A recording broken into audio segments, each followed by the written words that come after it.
Week 6, Overview, Winning the War and Losing the Peace.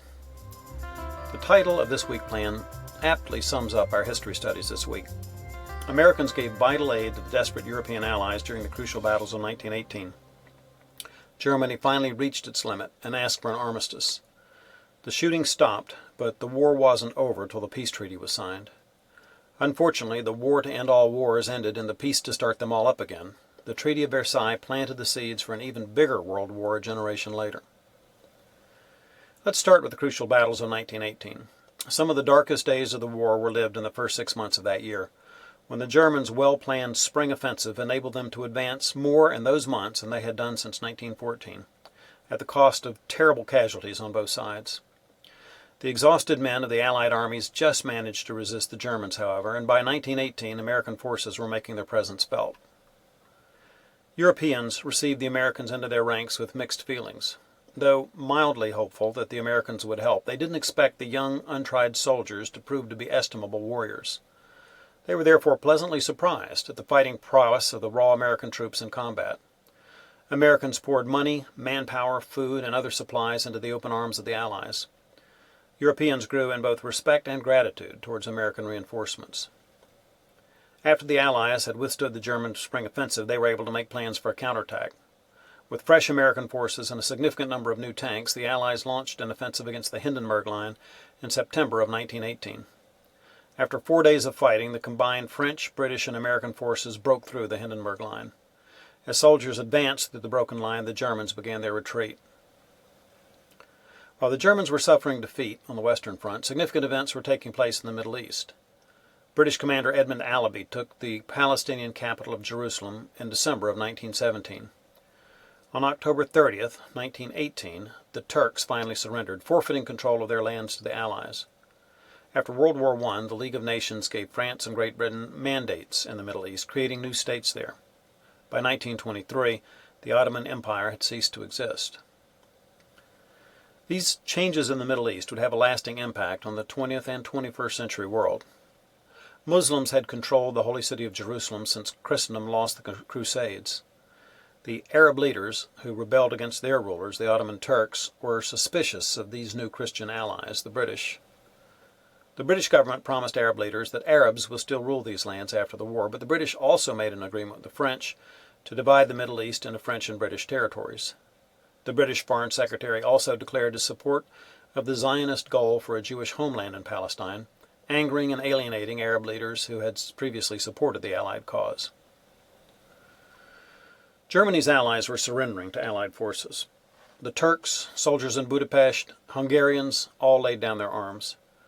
Germany was left fighting alone, with her manpower exhausted and her people starving to death.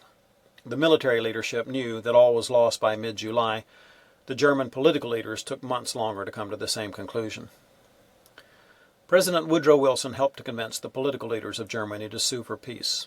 In January of 1918, Wilson had made an important speech where he outlined 14 points that he believed should be the basis for a just and lasting peace without victory in Europe.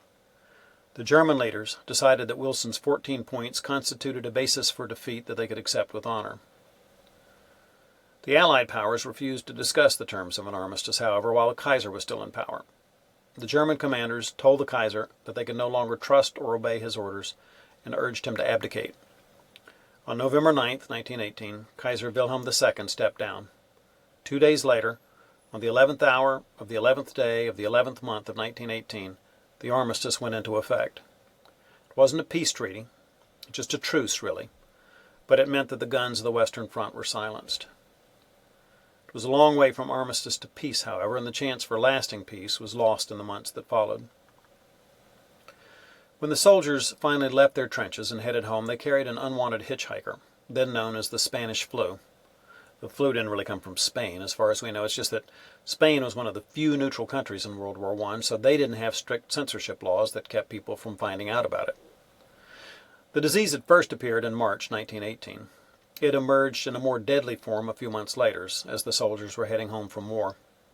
The flu infected nearly 1/3 of all the humans on Earth, killing many more people than the war ever did, somewhere between 20 and 100 million people worldwide. If this epidemic had hit at any other time, it would have been the biggest news since the Black Death in the 1300s. Coming right on the heels of World War I, however, it killed an incredible number of people without drawing all that much attention to itself. The death toll of war and disease just blurred together. The peace process enabled President Wilson to become the first American president to travel to Europe while in office. He headed the American delegation of diplomats that went to offer wisdom and direction for the peace process. Wilson was greeted throughout Europe by wildly enthusiastic crowds. It went to his head. Wilson took their praise that had never voted for him as a popular mandate to press his ideals during the peace conference. The British and French leaders represented the nations who had paid the highest price for victory, and they demanded revenge for their losses. These diplomats saw to it that key aspects of the Treaty of Versailles were both harsh and burdensome to the German people. They required Germans to assume full responsibility for the moral guilt of the war. Thus, the humiliating treaty that emerged from the peace talks sowed seeds of bitterness and anger within Germany.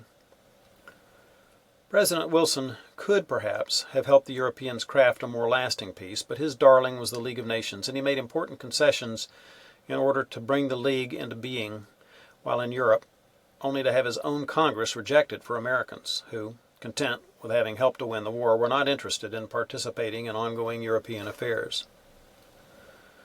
The Treaty of Versailles dismantled the German army and forced them to give up significant territories, which the Germans had taken as far back as the 1700s and 1800s, to Poland, France, and Denmark. They also gave up all the lands they had occupied during the war in France, Belgium, and Russia. The war guilt clause of the treaty forced the Germans to accept responsibility for starting the war. The Allies demanded that the Germans pay the Allies war reparations in the amount of £6.6 billion.